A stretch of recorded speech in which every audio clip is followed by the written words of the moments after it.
In this video, I'm going to show you how to do a full height backsplash, and you can do a full height backsplash with acrylic or really any kind of board backing that you can find. And this is going to go from the countertop all the way underneath the cabinets. So as you can see, it's about 130 inches from here to that wall. And what I use here is some 1/8 of an inch tempered hardboard, and I am literally just using this hot melt gun, and I'm gluing all of these pieces together. So there's going to be 1, 2, 3, 4, 5, 6 holes cut in the full height splash, and that is essentially how you do it. It's not really hard. You're just making a template everywhere, and you want to make sure that you glue the tempered hardboard around the border of each outlet really well. This is against the wall here. So that's the first step you want to do.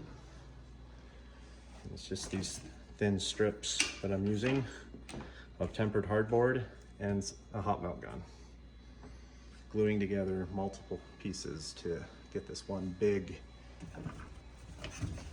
piece here.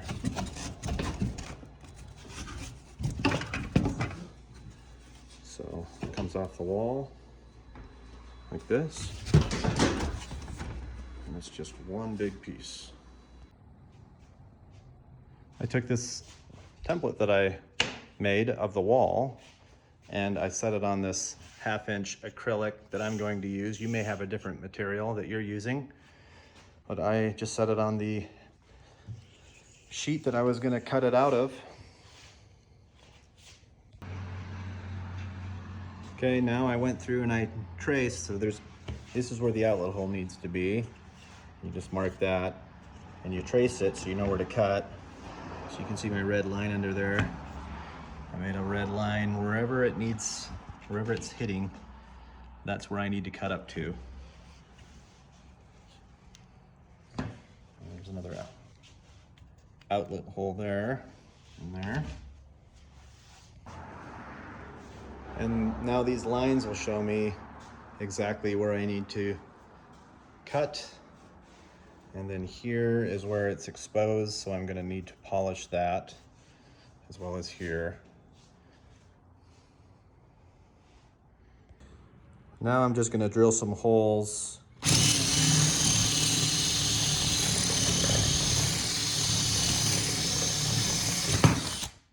And then I'm going to use a jigsaw and cut it out that way.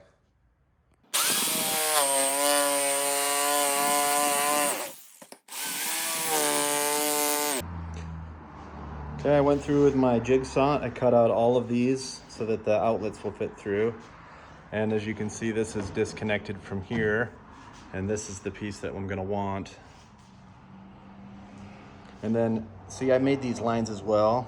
See, the countertop goes up to here. This is where my template shows. So I do need to belt sand up to this line, as well as here, anything that is showing, so that it fits perfectly with the countertop.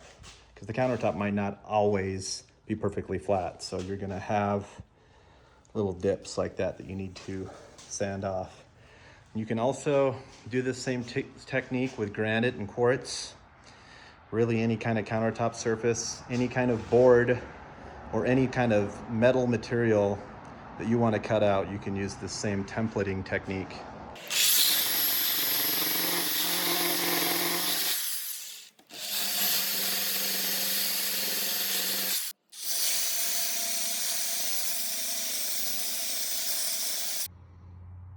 You're going to want to go through now and finish the exposed ends, because this needs to be finished.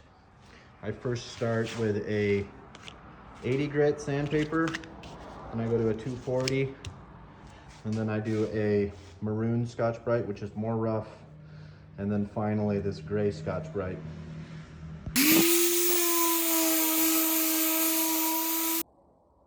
And just to make sure before you install the backsplash that the wall, there's debris all cleared off the wall, so it's relatively smooth. And you have these outlets tipped like that so that they'll fit through the holes nicely. And just set that in like that. It's really easy once you cut everything right. And there's about 1/8 of an inch underneath for expansion and contraction. And these will be pulled out to the face of the material. As you can see, I finished the ends. It's because they were exposed. And the same as there, it's finished where it's exposed. You can use whatever adhesive you want, but I like to use 100% silicone. It holds up really well.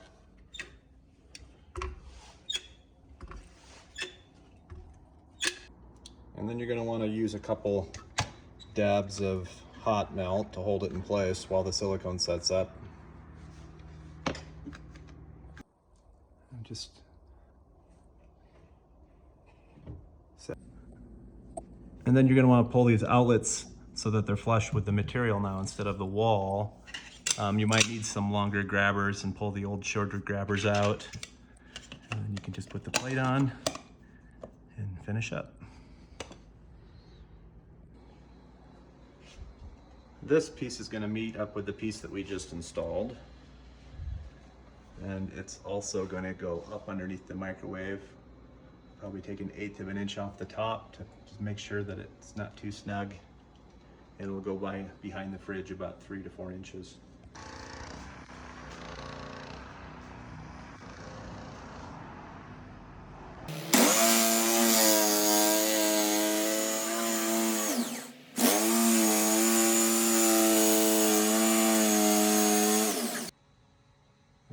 The piece behind the stove installed, and I'm going to make a matching windowsill here. I haven't cut it yet so that it fits, so I'm going to do the same thing here and make a template for the windowsill, and then cut the windowsill out so that it matches with the full height splash and the countertop. And then get a close up here of this hot melt going down.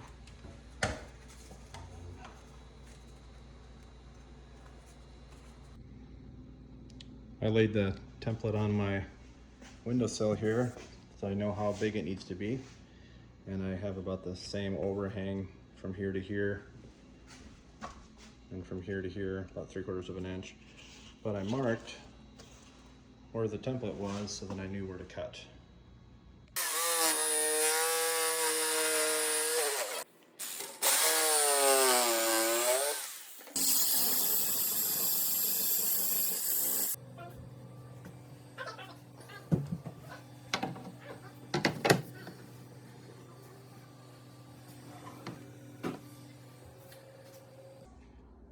This is the Axiom translucent gray that I'm using, and it's good for waterproofing these joints and filling in any small voids.